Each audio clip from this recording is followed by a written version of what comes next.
in business, we suffer by what I call death by 1,000 cuts.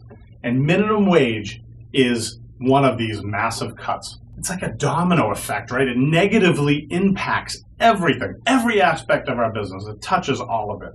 You know, wages are like a massively important expense. You know, you could look at it as a price, but it impacts everything because it's how we determine how many staff members we need, how many people we need to take care of our guests, how we deliver these products, what we package them into, you know, the price that we pay for goods, so what we charge the customers for our goods and services. And all of this is determined by minimum wage. So it's more than just a storm, though, because for a lot of small business owners, it could be the one thing that pushes them off the cliff, right? And I know I find myself many nights sitting there saying, I'll look at my wife and I'll say, I don't even know why I'm doing this anymore, right? Why do I work this hard to just move money around? You know, many days I feel like I just work to pay everybody else. And sometimes at the end of the week, there's no money left for us. So why am I doing it? Why, if the juice isn't worth the squeeze, why am I doing it? And there's millions of business owners right now feeling this exact same pain and pressure. So the idea of raising the minimum wage sounds simple, right? It's very commendable. Hey, we need to get people out of poverty, so we'll just dump it onto small businesses. We'll just raise the minimum wage. Well, it comes with consequences, massive consequences. And ultimately, it's going to hurt and impact not just business owners, but the very people that were intended to help by raising minimum wage. So here's 6 reasons why higher minimum wage has consequences. It eliminates or reduces entry-level jobs. Think about when you were a kid, right? I know when I was a kid, you know, I couldn't wait to get working. The minute I could get working, I went out and got a job. It wasn't about the money. It was about working, right? It was about getting out doing something, about, you know, helping. This was what it was about. I operate businesses on the border of New Hampshire and Massachusetts. And on January 1st, 2023, mass minimum wage is going to go from $14.25 to $15 an hour. Everybody I talk to says the same thing. They're like, I'm just going to stop hiring kids.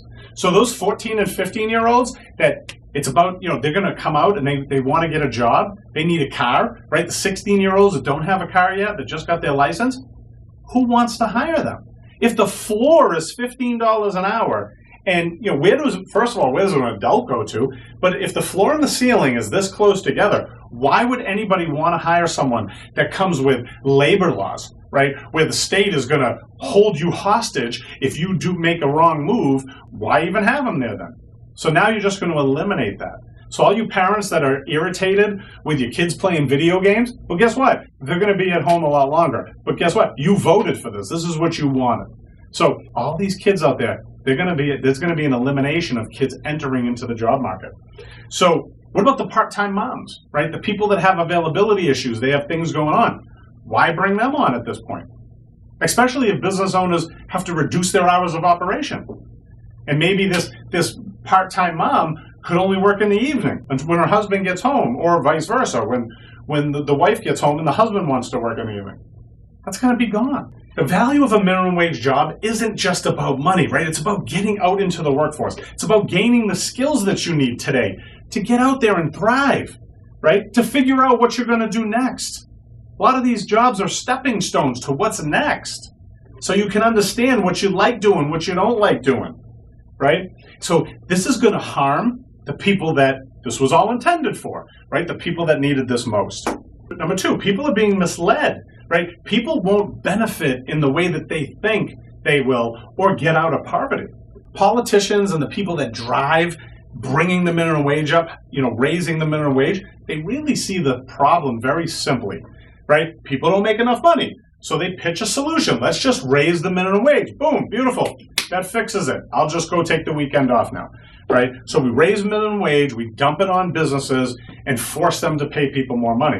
Well, a lot of times politicians do that because it's not coming out of their pocket at this point. The CBO, the Congressional Budget Office, put out a survey to thousands and thousands of business owners, but more importantly, economists, right? The economists that write the blog articles, do the podcast, write the newspaper articles, that analyze this stuff, that watch this stuff, keep their finger on the pulse of what's going on. They're all saying the same things. They're saying that these massive hikes in minimum wage, over the long term, you may not see it initially, but over the long term, it's going to cost millions of jobs. Their estimation, 1.7 million jobs in the next 3 to 4 years. And overall take-home pay won't be what people think it is. And in my opinion, this pay increase is deceptive. And I'm going to kind of get into that here in the next few things that we talk about. You know, it won't get people out of poverty like the promise was, right? Because a lot of the people that, you know, I think it's our definition of what poverty is, what middle class is, what upper class is. You know, a lot of people that are in poverty, they don't work at all. Now, 10% maybe have full-time jobs. Maybe many people have part-time jobs, but they don't work full-time. So it's not going to get people out of poverty if they're not working anyway. Right now, the one way to get out of poverty is to go get a job. But now it's going to have that reverse effect where maybe some people that are in poverty don't have jobs because they have injuries or availability issues or whatever it is, and they can't work full-time. But now they're not going to be attractive for businesses to bring in because the minimum wage is too high, right? So remember, this is the people that were promised, we're going to get you out of poverty. But really the people that this is impacting the most are the middle class. This is, you know, number 3, this is not a low-paying job anymore, right? This is what the big deal was. You know, there's a skill gap and it's shrinking, right? So a lot of people would say, oh, we're just going to raise up the low-paying jobs. Well, they're not low-paying anymore. Let me let you in on a secret, right? You know, calling today's wages low, it's incorrect. According to payscale.com, the average wage of a retail or restaurant worker today is between $24,592 and $31,200. That's $15 an hour times 40 hours a week. And on top of it, many of these jobs, people are getting tips, and they're only reporting a portion of it. So there's an additional probably $5,000 to $10,000 a year, maybe more, because you don't know the real number, that's on top of that too. Retail restaurant managers, they're earning between $45,000 and $85,000 a year to start. Now you take a low-ranking police officer, a man or woman who goes out, puts their life on the line, is getting shot at, and they're starting between $30,000 and $34,000 a year. When you get old, or your parents right now are older, so you have these home health care workers, their average pay rate is $17 an hour, and minimum wage is $15. That gap from skilled to unskilled, it's getting real close now. Now, the skilled workers, the people who went to school, who invested in their careers, right, in their continuing education, now they have massive student debt on top of it to earn what now the unskilled workers are earning because of the minimum wage going up. You know, one of the big problems with minimum wage is you don't have the separation now, right? You know, there's people that don't have the skills that the high-performing people do. So by having a lower minimum wage, I mean, my average pay rate in my restaurants, I'm in New Hampshire, minimum wage is $7.25. My average pay rate is $14.50 an hour, up to $19. That's not $7.25, but it allows me that separation to people that don't have the availability. We'll still hire them, but it's at a different rate. You take that away when you raise the minimum wage. So it's triggering inflation. Now, it's not the only thing that's triggering inflation. There's multiple things, but this is a big driver of it, right? It's not just minimum wage. What about the free money that stopped being handed out to people? So now the people aren't spending the way that they used to. There's this massive correction that's happening right now in our country, and I think we're only seeing the beginning of it right now. You know, all the business owners that I talk to, they say the same problem.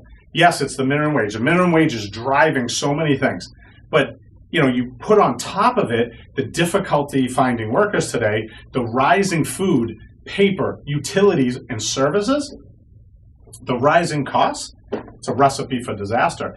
You know, weekly, we get letters from service providers, vendors, food manufacturers that prices are going to be going up on day X.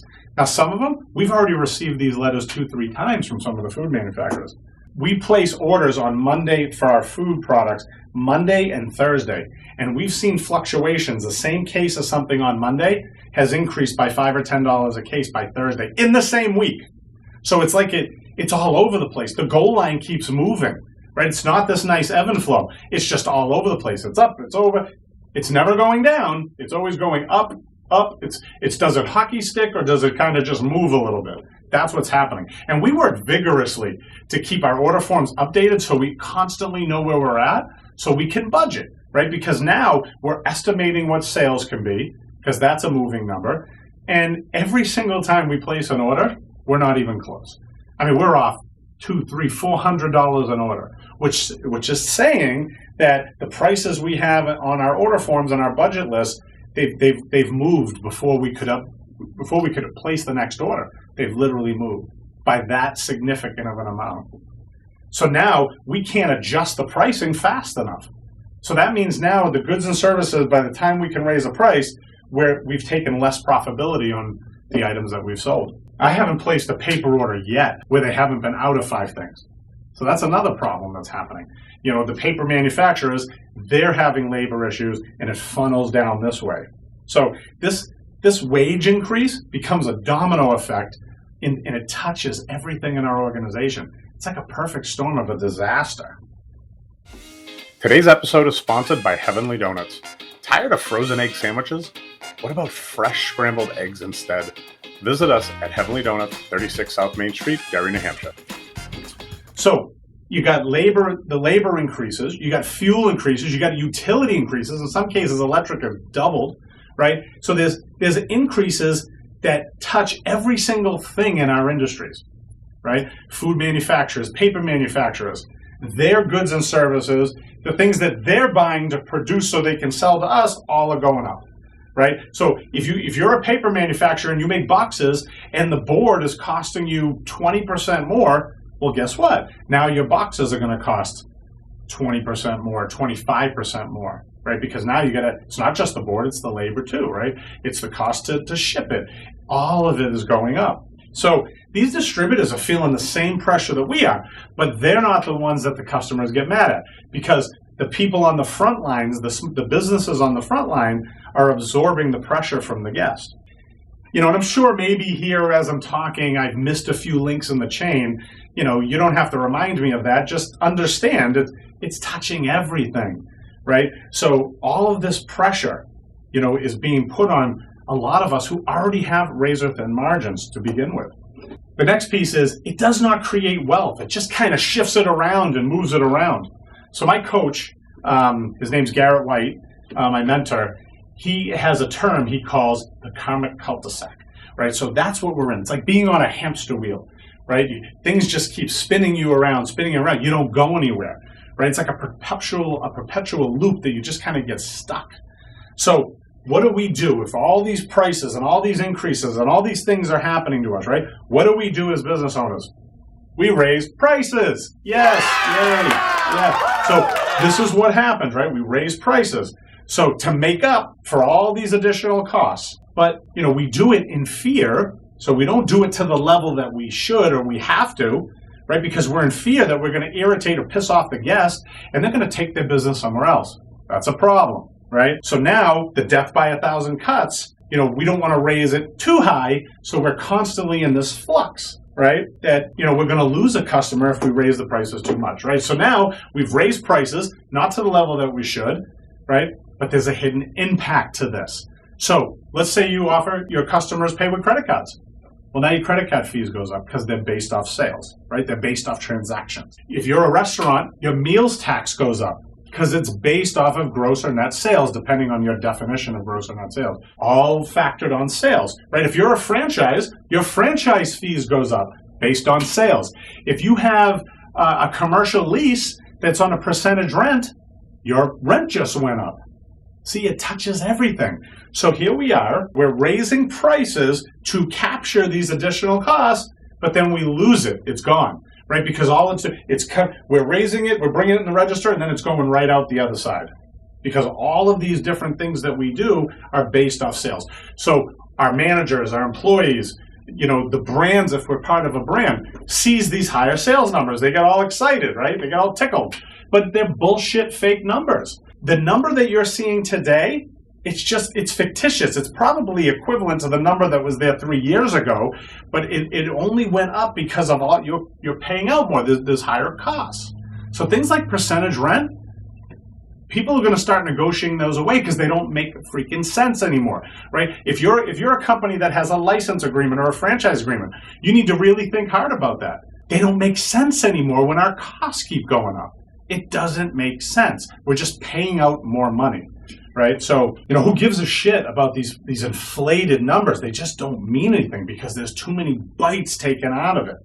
The National Restaurant Association said that nationally blended increases have gone up by 20%. But yet business owners, in fear of raising prices too high, have only raised prices by 6 or 6.5%. Because again, we're on the front line, the customer's attacking us. My thing to a customer is I always say, have you gone to the grocery store yet? You must not be doing the shopping in your house, because if you went to the grocery store, you'd already would have seen a lot of this. But this is what happened. So my question to the politicians and the people that are pushing the higher wage issue, what have we accomplished? We've accomplished nothing. So the last piece is it helps big businesses crush the small businesses. Large corporations with much bigger budgets than the small businesses have, they can absorb these increased costs, right? They can continue to invest and move towards technologies to displace the workers. Remember, the workers why all of this was done in the first place was to protect them. So now the big businesses have said, okay, we'll play a game. We'll just invest in technology and we'll eliminate. So if we needed 12 workers, now we only need 8 because the technology is going to do some of the heavy lifting for us. Now, you're not going to eliminate people completely, but man, if we can reduce them, if I got to pay, 70% of the people, if I can use 70% of the people that I was using yesterday, and I got to pay them a little more money, I actually save in the long run because I invest in the technology one time, and then it continues over and over again, and I just maintain it. So this is what the trend is going to be for the food industry, the hospitality industry, the retail industry, the construction industry, the medical industry, and the manufacturing industry has been on it for years. So I want to tell you a story. So my wife and my family, we rent a house every year on a lake, and those 3 or 4 days before you're going on vacation, you're running around, you're doing all kinds of stuff, right? So one of the things I had to do is I had to go get blood work. So I went to the lab, and I walk into the lab, and I'm greeted by an iPad. There's literally, you walk in the door, there's an iPad stand. So it says check in. So I check in, looks up my name and all that. It triggers me to put my credit card in to pay the copay. No cash, just credit card now, right? So now it tells me to go sit in the waiting room. There's about 15 people in the waiting room. My name's up on the board. 25 minutes later to a half an hour later, a technician comes out, calls my name. I go in and get my blood taken. The technician points me back to the iPad and says, schedule when you want to come in the next time. One technician in that whole lab, while I was there, at least 20 people cycled through. In the old days, there would have been 4 people there. Now there's 1. Right? So now my next trip on my to-do list is to go to Home Depot. So I go to Home Depot, I get the 4 or 5 things that I need. There's 1 person on a register. I mean, you ever see a Home Depot building? It's massive. It's like 2 football fields long, right?